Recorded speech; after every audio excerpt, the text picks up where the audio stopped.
I'm Charles Wilson, Staff Product Cybersecurity Architect at Torque Robotics. This presentation will cover the dynamic analysis element instrumentation activity.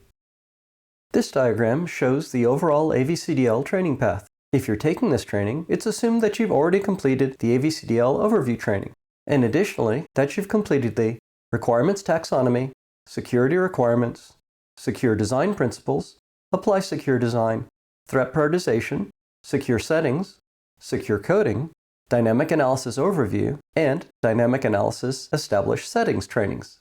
This training will cover dynamic analysis element instrumentation. Before getting into element instrumentation, let's briefly review where it fits in the overall dynamic analysis process. Here's the dynamic analysis process, which we've previously covered in the dynamic analysis overview training. Our focus for this training will be on the second activity, that of element instrumentation. Within the element instrumentation activity, the security and DevOps SMEs take the updated build file created in the established settings activity and the element test and make adjustments to allow for the dynamic analysis tool to perform its analysis activity, creating an instrumented element test. Before we get into the methodology of how the element is going to be instrumented, let's talk about some points that are going to be relevant as we go through this activity. The first of which is that the element test may not exist.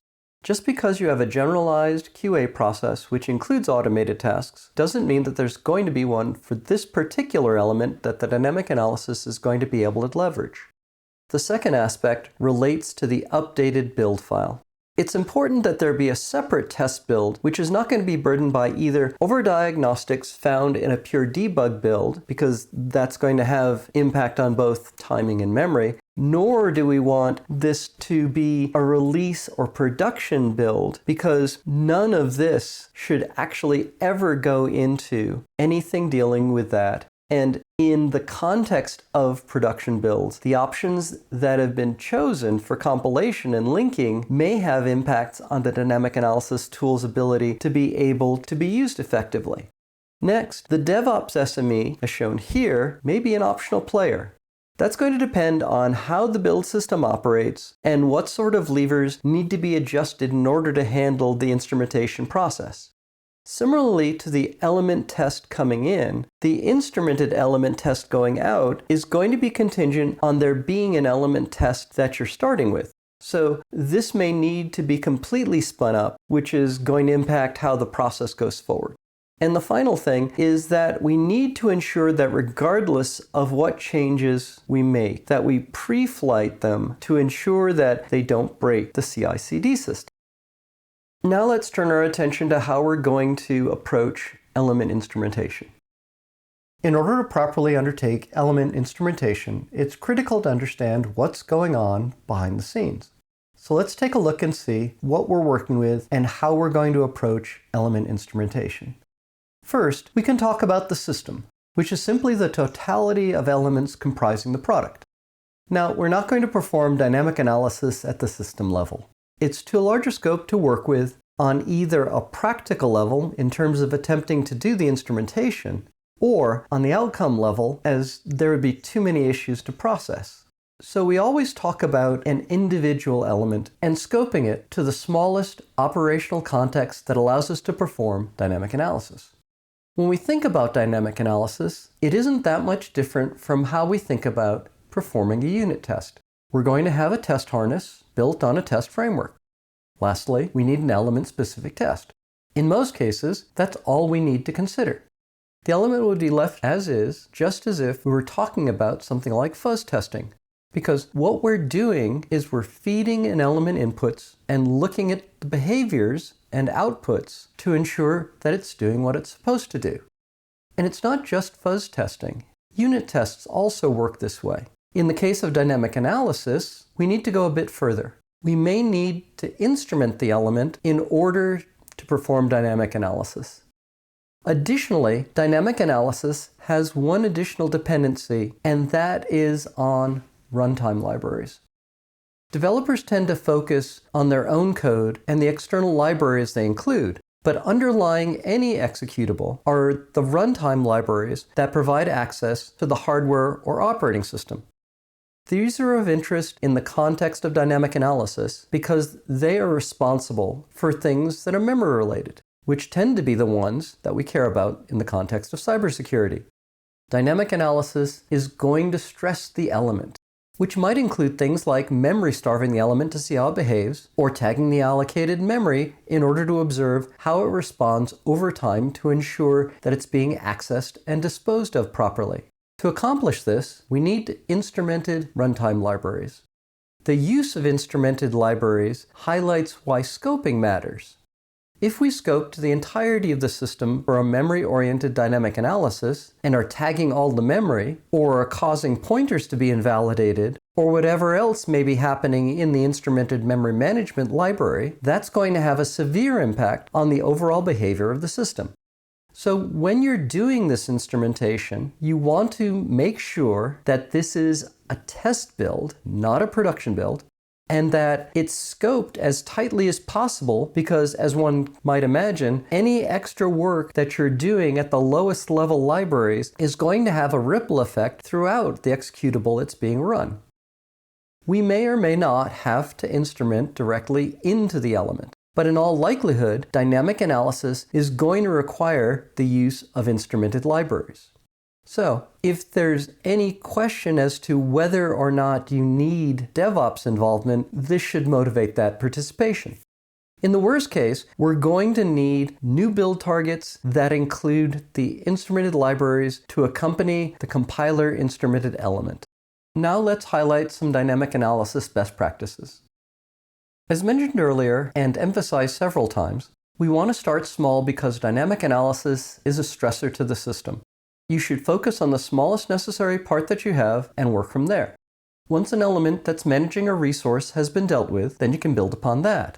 So taking a component approach is a reasonable one. You should have logical separation between the tests. A dynamic analysis test that's stressing two separate elements will, to some extent, expose issues with their interplay.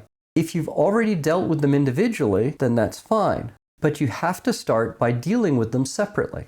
The importance of this will be covered again in the runtime considerations discussion. Next, avoid high churn elements. If there's an element that's under active development and is changing at a fairly rapid rate, then dynamic analysis is probably not what you want to apply to it because it's not in a stable state. And finally, you should avoid replicating test coverage. When there's an automated tooling in use which addresses the same cybersecurity relevant issues, those issues should be addressed before applying dynamic analysis. Finally, let's consider some runtime aspects that are going to influence how we're doing dynamic analysis. Some dynamic analysis tools terminate when an error is detected. Others can be configured to do so. This behavior, which although providing us actionable results, because a crash is a crash, may be difficult to replicate because of sensitivity to initial conditions.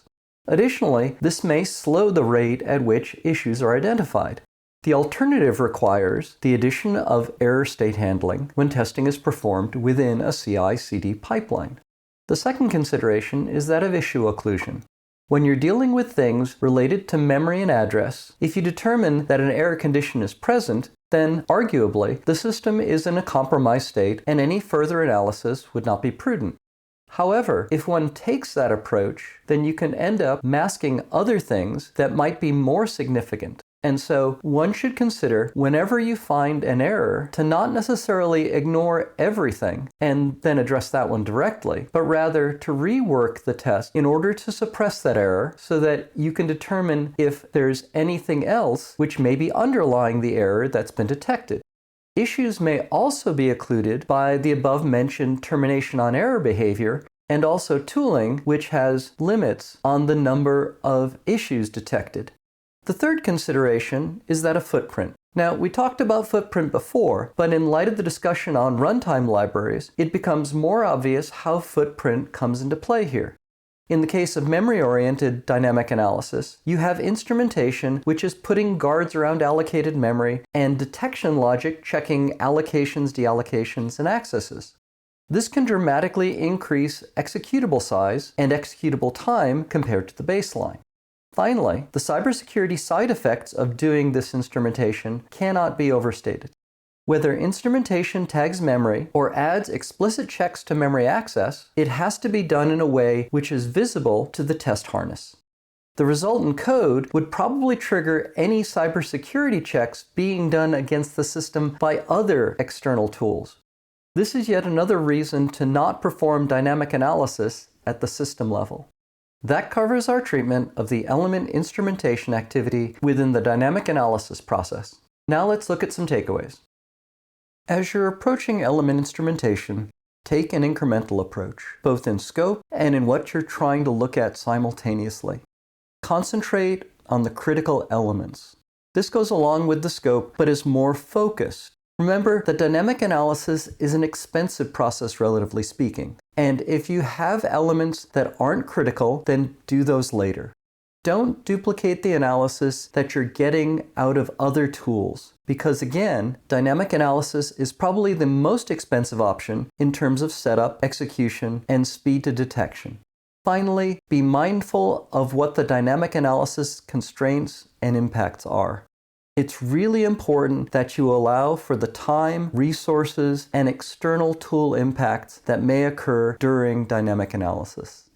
For additional information and to get a more in-depth set of references, the Dynamic Analysis Instrument Element Procedure tertiary document is available in the AVCDL GitHub repository. All AVCDL materials, both in source and distribution forms, are available on our GitHub site, as shown here. Because of the size of the repository, it's recommended that you either clone the repository or download a zip archive of it if you're not familiar with using Git. Instructions for downloading a zip archive are linked to on the repository's front page. Videos covering various aspects of the AVCDL are available on our YouTube channel, as shown here. It's important to note that all AVCDL materials, except for the introductory blog posts, are intended for product cybersecurity engineering practitioners. With this training complete, if you've completed the other trainings covering the dynamic analysis process activities, you can proceed to the other trainings at this level. These include static analysis, fuzz testing, and secure code review. Here are the references to the source material used in the creation of this presentation. They'll also be included in the video description. Additionally, this presentation source material will be provided on the AVCDL GitHub repository.